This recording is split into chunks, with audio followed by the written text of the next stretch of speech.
мэрэгжлийн цомхон засгийн газар ерөнхий сайд байгуулна гэдэг ер нь баг боломжгүй юм байна. Тэгээ одоо цаашдаа бол урт хугацаанд шинэ үндсэн хуулийн дүрмээр ингээд их олон засгийн газрууд ирэх жилүүдэд бол солигдно. Тэгэхээр ер нь ирэх зүйн орчноо яах вэ гэдгийг бас бодох хэрэгтэй юм байна гэж. Их л хэцүү улс төрийн нөхцөл байдал дундаас эвлүүлж энэ засаг маань арай гэж нэг эвлж явах шиг байна. Тэгээ одоо тумуу үйлэд яах вэ? Одоо яа гэх үү тэгэл ийм дүрмээр л ажиллах юм чинь захиас бас анхааруулах хэлээ.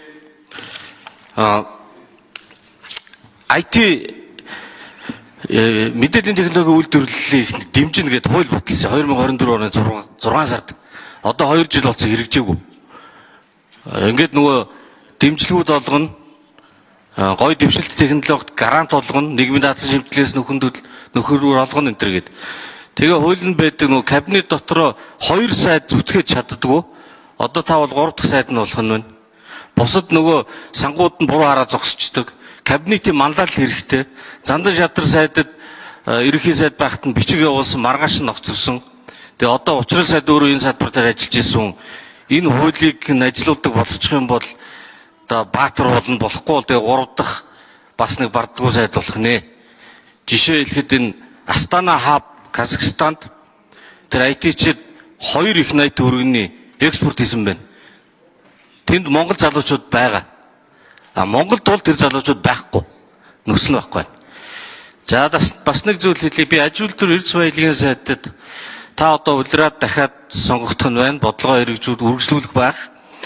10 сарын өмнө 9 сарын өмнө нөгөө ашигт малтамжлалын тухай хуулиа яаралтай оруулж ирнэ гэж ярьж байсан. Өнөөдөр бас тэрийг ярьж байгаа. Энэ хуулийг хурдлахгүй болвол одоо домог болох нэ. Нөгөө хуулийн юм маань нэмэлтээ өөрчлөлтөө хөрөнгө оруулалт популизмоос болоод гарч яана гэж ярьдаг. Гэхдээ тэр популизм чи өөрөө эрх зүйн орчноос бий болж байгаа. Монголын улсын хурал дээр баталсан хуулийн алдаанаас болоод Монголоос хөрөнгө оруулалт дайдсан. Нөгөө амнаатын орон нутагт нь үлдээдгүй байдал, стратегийн хөрөнгө оруулагч орд гэж хязгаарлаад нэг хүн 34-өөс илүү байдгүй энэ төр хязгаарлалтууд эднэр бол зориуд бусаар юм уу хөрөнгө оруулалтыг үргээсэн үр дагавар.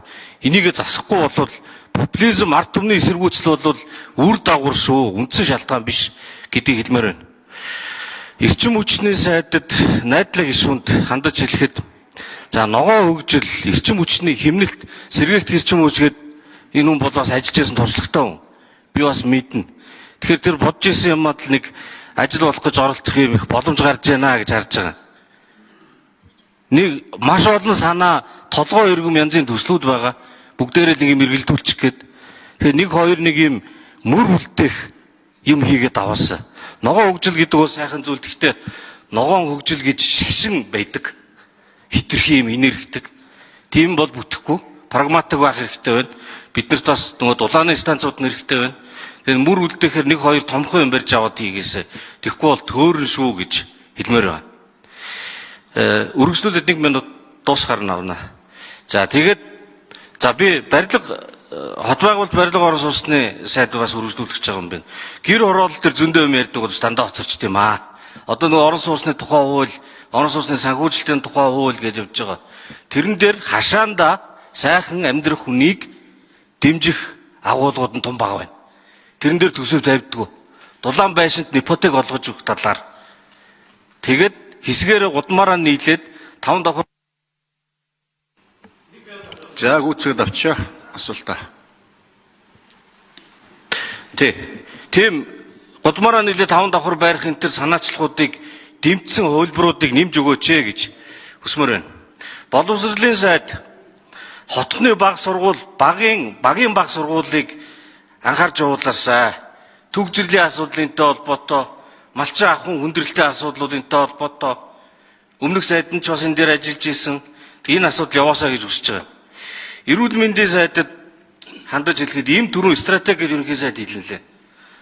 Ийм хүнс одоо нөгөө цаг үе хэцүү වෙන гэдгийг онцгой анхаарах хэрэгтэй болж байгаа.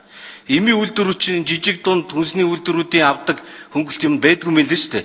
Цэвэр арилжаагаар явдаг. Тэгээ чаддаггүй зүйл бол бас биш, чаддаг. Тэгээд эрүүл мэндийн даатгалын сан, нийгмийн даатгалын сангийн орлогоор төсвийн алдагдал нөхдөг маш буруу жишг байгаа шүү. Энийг бас сангийн сайд анхаараасай. Тэгээ олон их найдуудаа химнээрээ гэж хүсье.